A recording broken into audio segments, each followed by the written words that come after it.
Hello. Everyone. Hi. Okay, great. So, in this broadcast, I am going to talk about why the AI governance job market is so weird right now.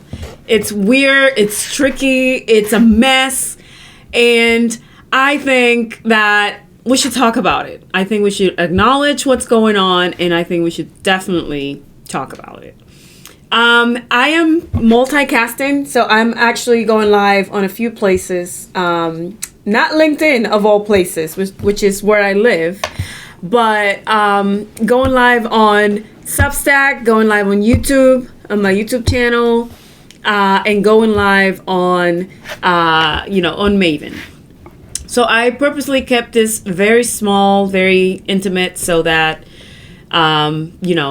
we could have a conversation. You could ask me questions. I didn't prepare slides because I think, it's about having a conversation, not about me lecturing others.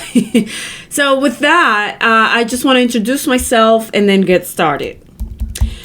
So my name is Soribel Feliz. I am an AI governance professional. I'm a consultant and an advisor. I advise companies, big and small, on how to build AI governance programs, how to implement AI responsibly, and how to make sure that they don't get in any trouble for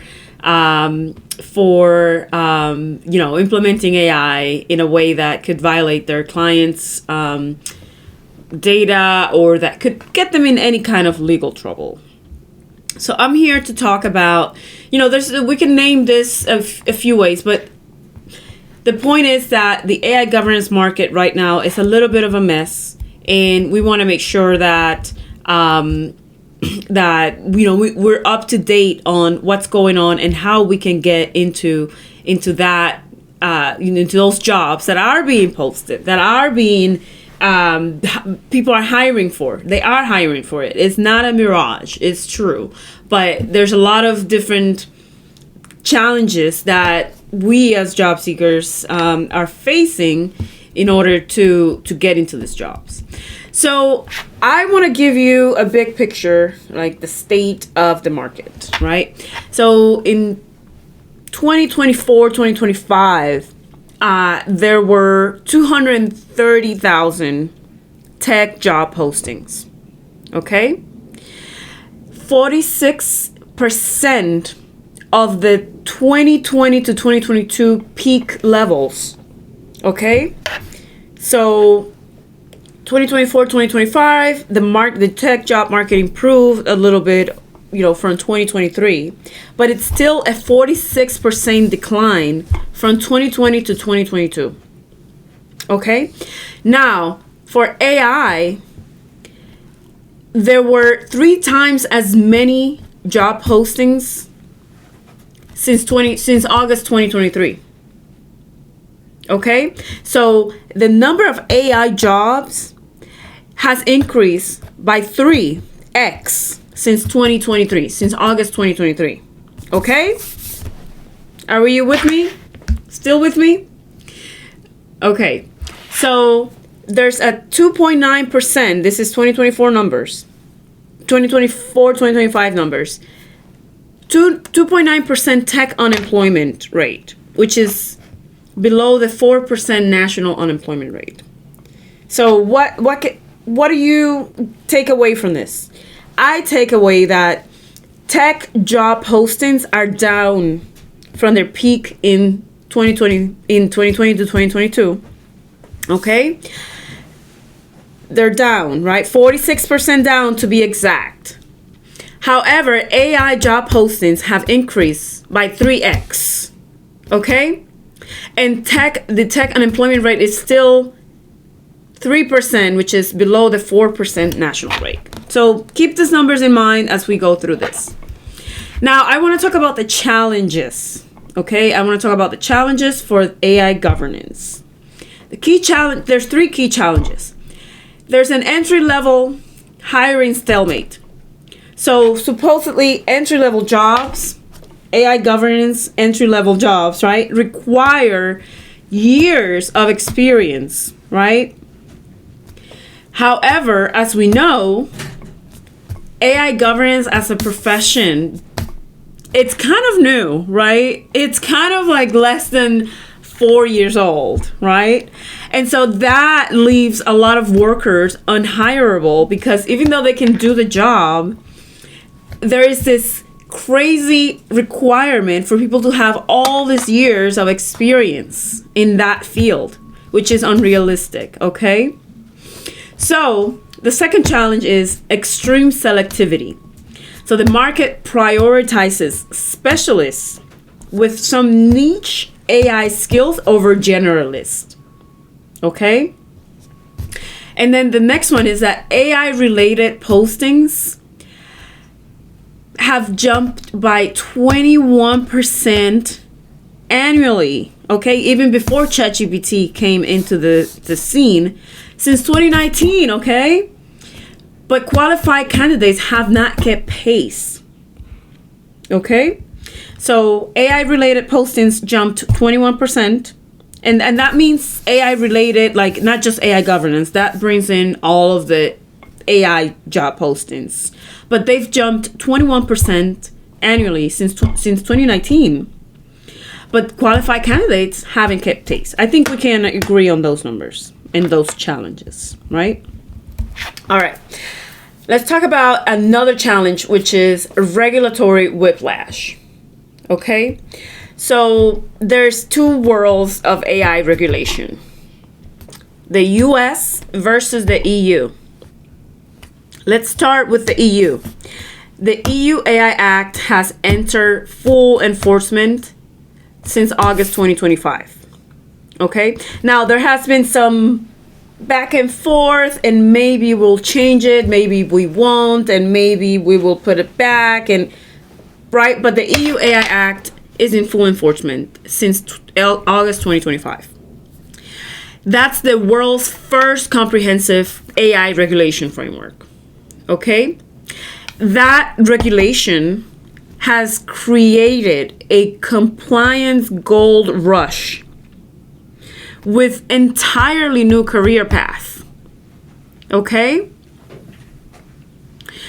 And that has created a need for professionals who need bilingual thinking across both contexts, which is across the technical context and the policy context. So keep that in mind, this bilingual thinking, because I'm going to come back to it, okay? I'm going to come back to it.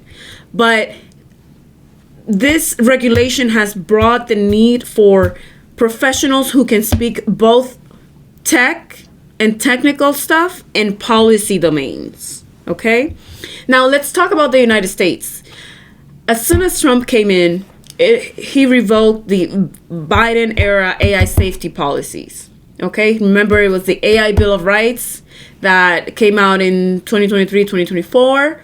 As soon as Trump came in January 2025, he revoked that and the executive orders that Biden had put out, and his own executive orders from before Biden.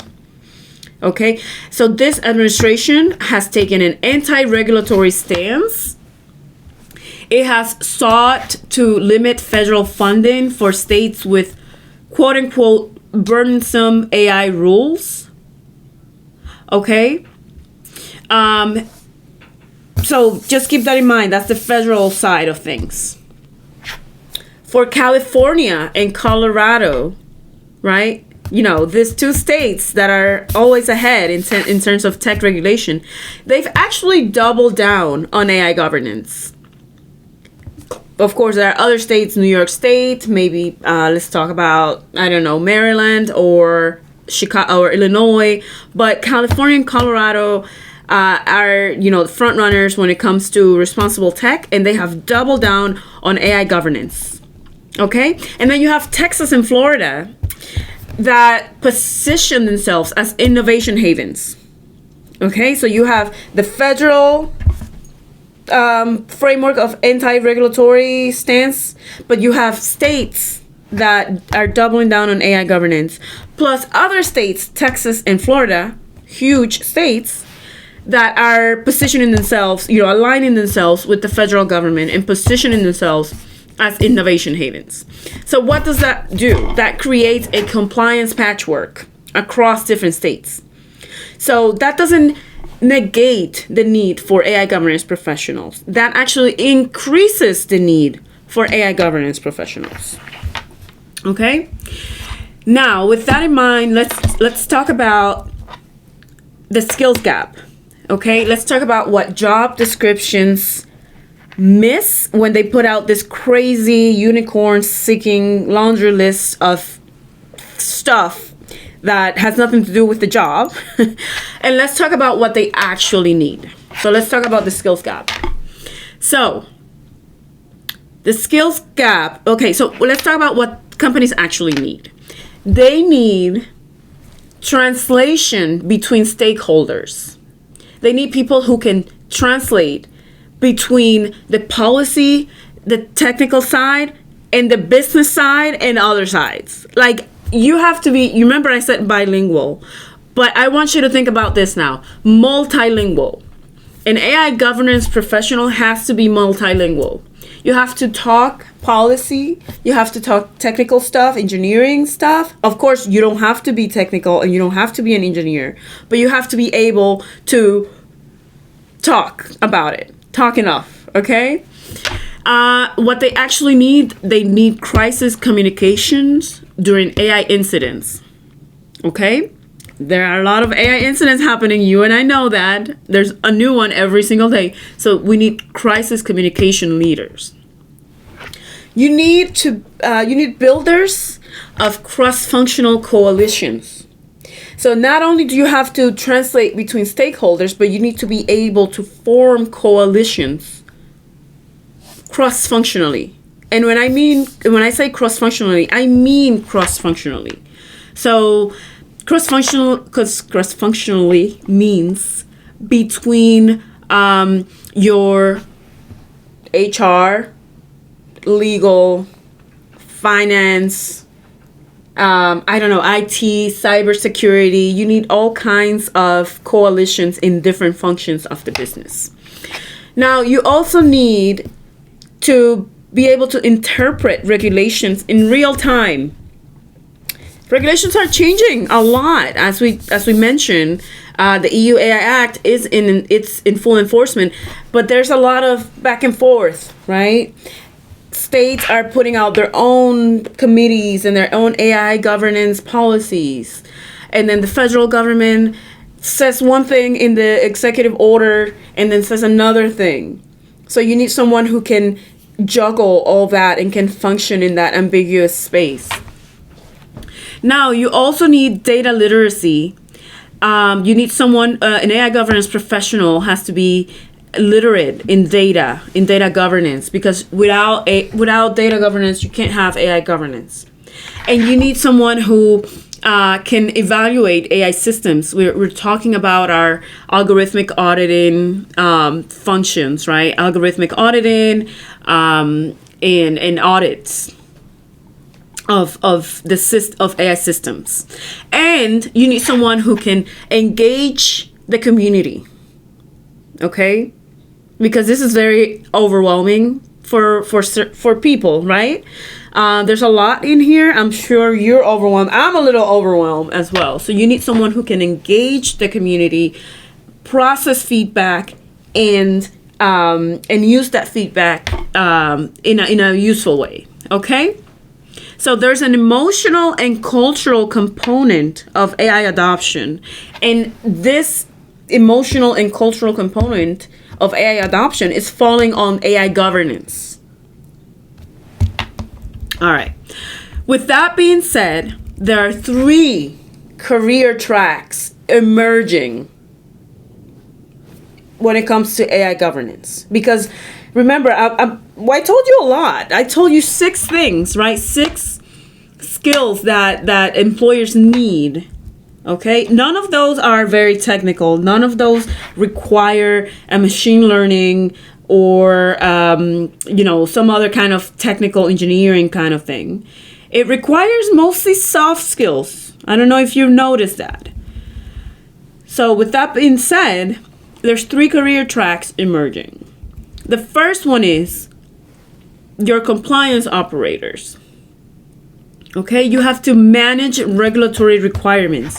You are in the nitty-gritty. You are in the details of those regulatory requirements out there, like the EU AI Act, that's the biggest one, but also state regulations and also federal regulations. Because even if there was an executive order that said that, we're taking an anti-regulatory stance, there are still regulations out there. The FTC is still standing. The FCC is still standing. The EEOC is still standing. And I know this is very US centric. Forgive me if there are any international people out here, but this is what I know, okay? What I'm trying to say is that this executive order from the president has not negated the agencies that we have today that, deal with technology regulation. FTC, FCC, EEOC, okay? That's my cat right there. Now, the second career track is innovation arbitrators, okay? So this innovators, right, this innovation arbitrators, they have to balance business velocity with ethical considerations. So they are the ones who are there out, with the talking to the business people, the sales people, the innovation people, the product managers, and they have to be a little bit of a reality check so that companies don't get themselves in trouble, so that companies don't shoot themselves in the foot. Okay? So innovation arbitrators, keep that in mind. And then you have the infrastructure builders. And these are the people that, these are your engineers, your data scientists, your machine learning engineers, your PhD researchers. And they're creating those systems, right? They're scaling systems. And they command the more premium salaries. I'm sorry to say that. I know it's a little unfair, but the people with the technical skills are the ones that are commanding the premium salaries.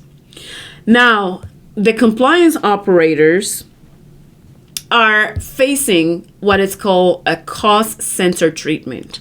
So just like privacy professionals and compliance professionals and maybe cybersecurity professionals are treated as cost centers because they cost money and they don't bring in revenue.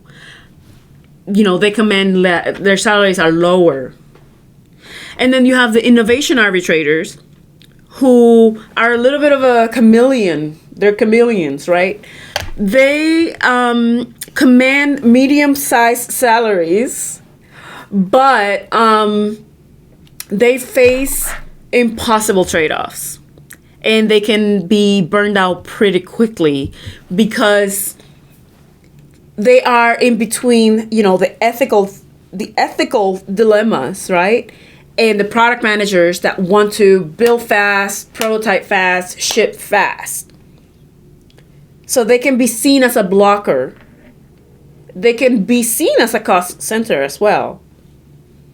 But remember, they're innovation arbitrators. It's not an easy job. Remember, AI governance is not an easy job. I know it's an exciting field. It's very exciting. It's very fun. It sounds cool, but it's hard. It's a hard job. Okay, so now let's talk about salary trends. Salary trends, and remember, this data is from 2024, 2025. So this could have changed today. But let's talk about salary trends, starting with the highest. Of course, the big tech, responsible AI departments, that's where the money is, right? You have 180K plus in salaries, and 180 being baseline, and that doesn't include equity and all this other perks.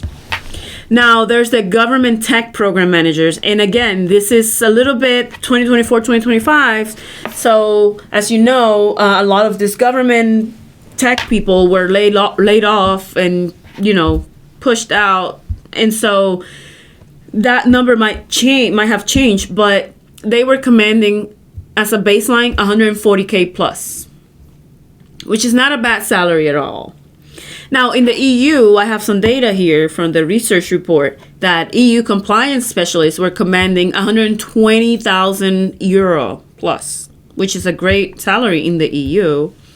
And then you have the AI infrastructure security, and they're commanding between 120K plus 180K. Now, per the report, there's a 23% wage premium for AI skills. Okay, that's versus compared to a master's degree, which has a 13% wage premium, and a PhD, which has a 33% wage premium. Right, 23% wage premium for AI skills. Okay. And another piece of intelligence that I want to share with you is that implementation skills, implementation roles pay a lot more than advisory roles. Okay? I mean, that's not coming from me, that's coming from the report.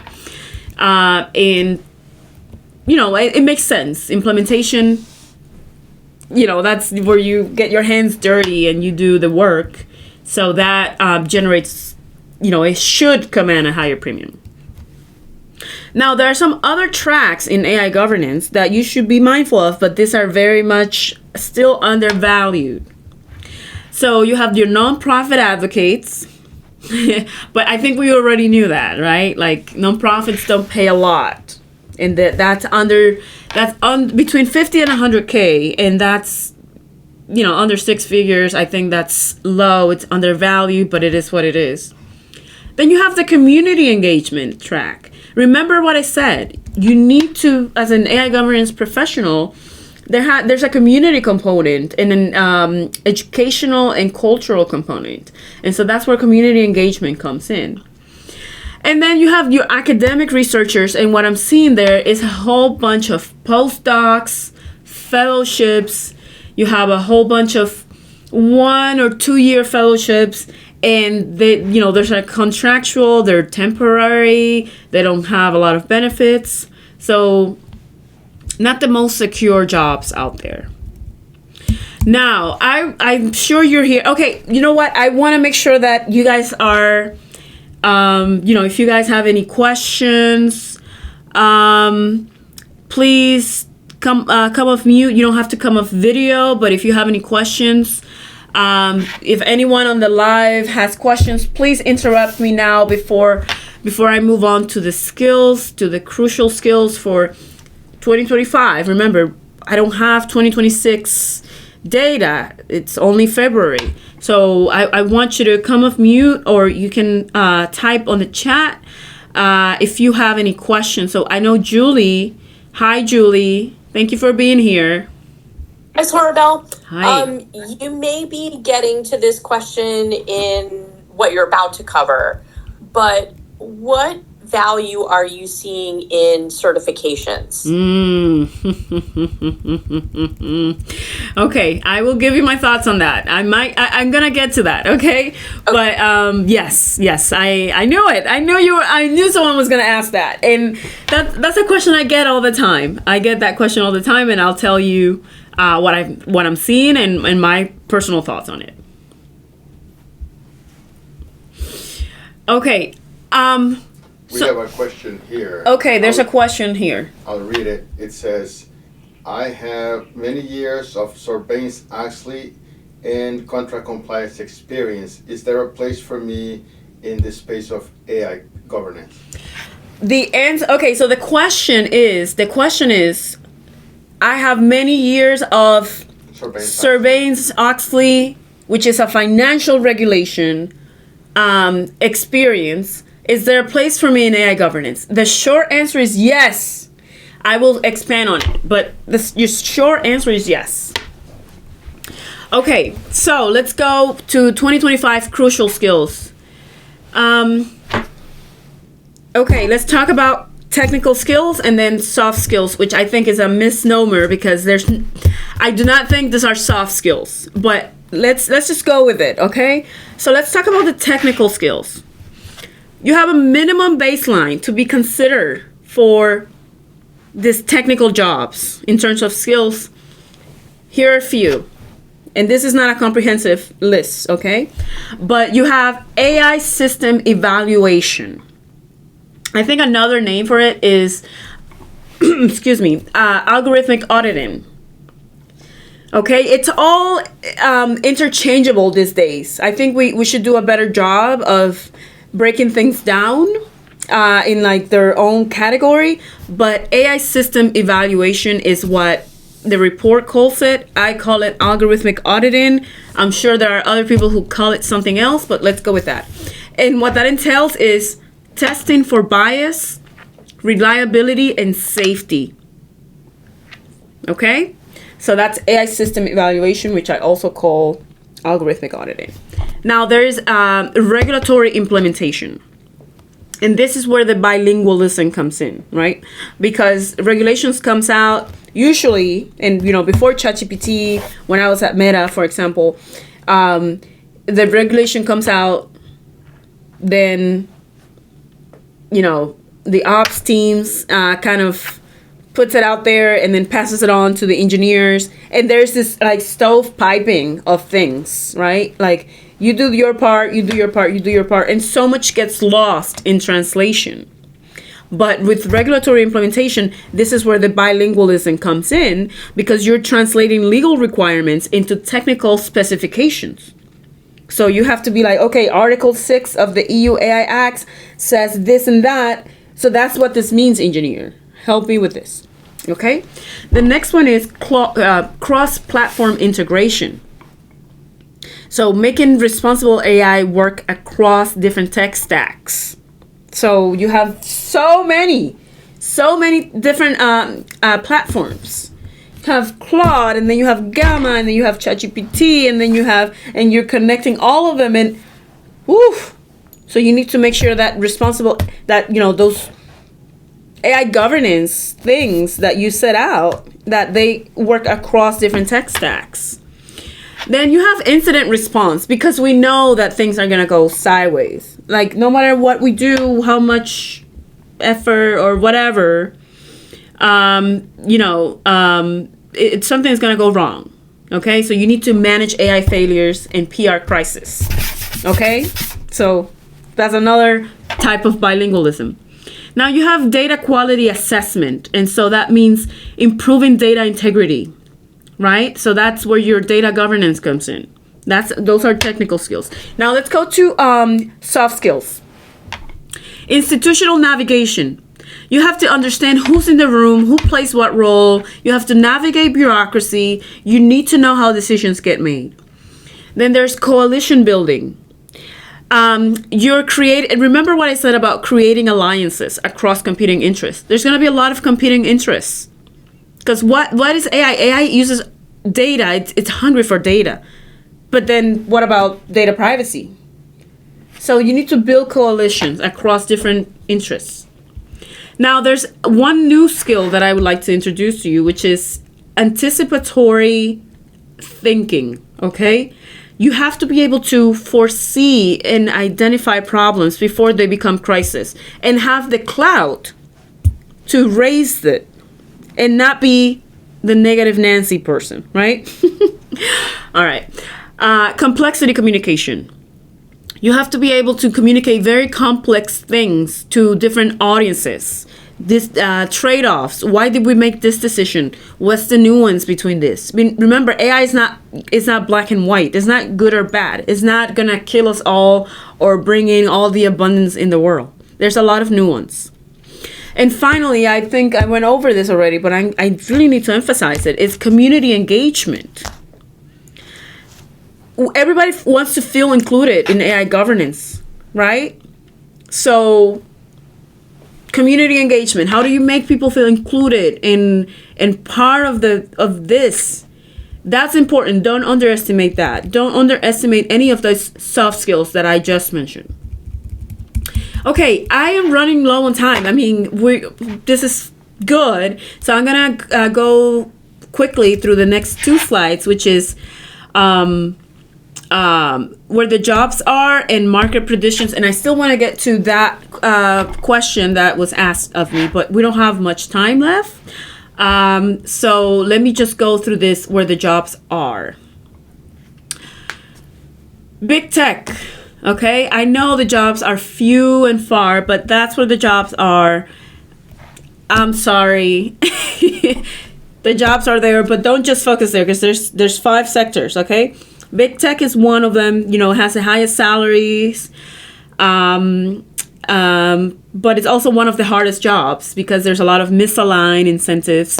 These are for-profit companies, and there's a lot of uncertainty and layoffs. Then there's tech startups, right? Again, not too many jobs. It's still a new market, and people are still figuring things out. But tech startups do have this. Probably more for the technical people out there. Startups are probably a better bet because startups want to pay the engineers and worry about the rest later. There's public interest tech. Large NGOs, companies that bridge government and technology. They have limited budgets and the jobs are few and far between, but they do have jobs. Now, if you get one of those, there's high impact and you're doing good for the public. There's government and policy. I know that I just said that the federal government laid off so many people and let go of their civic tech workforce. But I hope you've seen that they're trying to kind of bring it back, maybe in a lower number, lower quantities of people, different job descriptions, but there's still interest in it, and there's still going to be interest in there because, as you can see, even rural America is pushing back on things, on data centers, on this and that. So AI governance includes all of this. Okay? All right. Of course, the challenge is slower pace, takes forever to get hired, all of that stuff. And then the last one is nonprofits. Again, very low pay, funding challenges. But if you get one of those, you know that you're doing like mission aligned work and meaningful work. So now, let's do some job market predictions. And predictions are predictions, so please take this with a grain of salt. But I think immediately there's going to be a need for EU AI Act compliance specialists, AI infrastructure security specialists, data governance, and cross-border AI governance coordinators. Okay? And state jobs, state AI jobs. Now, medium terms, as AI matures, there's going to be a need for AI evaluation engineers, responsible AI product managers, AI incident response specialists, because again, there are going to be incidents, and regulatory technology architects. Now, long term, long-term things get a little bit more fuzzy, so take this with a grain of salt. But I think there's going to be a need for what I call AI ethics integration specialist, and what I call, made this up, democratic AI governance facilitators. Okay? All right. Now, we only have 5 minutes left. So I just want to give you a little bit of advice for how you can get in, right? First of all, competence in one domain. So this is where that question comes in. I have years of experience in this financial regulation. Is there a place for me? Absolutely. Because you have deep domain expertise, right? And the financial sector is one of the sectors that's adopting AI most aggressively. And so if you have expertise in that, you're already ahead of everyone else who doesn't have expertise in that area. So your domain expertise in finance, in regulatory compliance for financial institutions, that's very valuable. Okay? Develop translation skills. I already talked about that, so I don't want to, bore you with it. Know the regulatory landscape of your target geography. So if you're in the US, and then if you're in a state or a region, know that as well. And, build a portfolio of impact, okay? And this is where I want to address you, Julie, your question, because you said, what about regulations? And my advice to you is, instead of thinking about regulations and credentials, Certification. certifications. Think about results and build a portfolio of impact. So I know you're talking probably about the AIGP, which is a regulation that I don't have, and I see many people going to get it, and that's fine. But if you have a job, for example, and your job pays for it, by all means, because it does give you an edge in your resume. Between two applicants, one identical applicants, one has that certification, the other doesn't, they're probably going to go with the one who has the certification. So if you have a job and the job pays for it, this is part of your education budget, go ahead and take it. But remember that just having an AIGP or another cert, and there's lots of them, is not going to get you a job. I think what matters is a portfolio of impact. And how do you build a portfolio of impact? Oh no. Can you still hear me? Oh my God.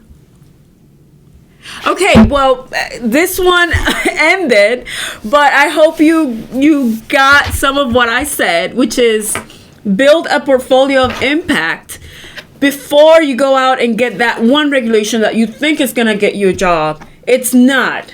One certification is not going to get you a job. You have to build a portfolio of impact. And how do you do that? If you're in a job, start looking at what's being done with AI governance. What is being built? Who's doing it? Make friends with that person. Take them out to coffee. See how you can get yourself in, and that's how you build it from the inside. If you don't have a job, okay, start thinking about, what's going wrong with AI. There's lots of lawsuits. There's lots of, AI in hiring bias. There's 2 lawsuits there. Start doing research. What went wrong? What is being litigated? And start talking about it in public. Start talking about it. I'm sorry, but that's how you build. I know it sounds very fussy, right? But that's how you build a portfolio. And if you have extra cash, sure, go get that certification. But if this is your last pot of cash, don't put it in that certification, because again, a certification alone is not going to get you a job. We have one more question. Oh, yeah, there's one more question. Okay, so I'll try to summarize because it's very long. But in essence, the question is, have you ever dealt with having to comply with laws related to AI in different continents or countries, and how did you manage that in your experience? Sorry. Yeah, so, yes, and that's hard. It's very hard. What companies do is companies usually default to the strictest regulation. So, for example, if there are multinational companies that have to comply with the EU AI Act, what companies are thinking of doing, and what they did with GDPR, which is, the General Data Protection Regulation from the EU, they default to GDPR. Okay, because the EU is this huge market that has a lot of influence and ripple effects in the rest of the world. Even if the US doesn't come along, there's all these other countries that have to they have to have their own data privacy laws and AI laws, and they're going to kind of adapt to what the EU says, right? And so companies, when they see this huge regulation, they know that other countries are going to kind of copy the same or going to use that as a template, and so they default to the strictest regulations and then work their way down from there. Okay, sounds like I have 3 minutes left on the live. So do we have time for, I don't know if we have time for more questions. But I just want to say, I just want to plug in that you can find me on LinkedIn, Soribel Feliz. I talk a lot about AI governance and the AI governance job market on LinkedIn. I will also share with you my YouTube channel where I'm planning to go live quite a bit more. And, I plan to put content out there, free content that you can use to, start thinking about your career in AI governance. I do believe that these jobs will increase in number starting this year. I think you should be prepared. You should start thinking, take a long-term view, but start thinking about how you're going to build your career in AI governance. So with that, I think that's all of the time we have. And I just want to say thank you so much for joining my live. Find me on LinkedIn and then find me on YouTube. Reach out. You can DM me. I also do AI governance coaching where I go down dirty with you in helping you start your career with AI governance. I provide clarity. I provide a roadmap for you. So reach out. Don't be shy, and I'll see you in the next one.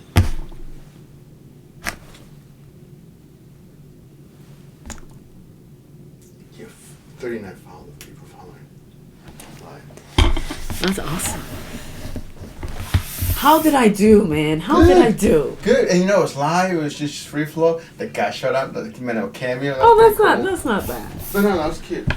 Oh my.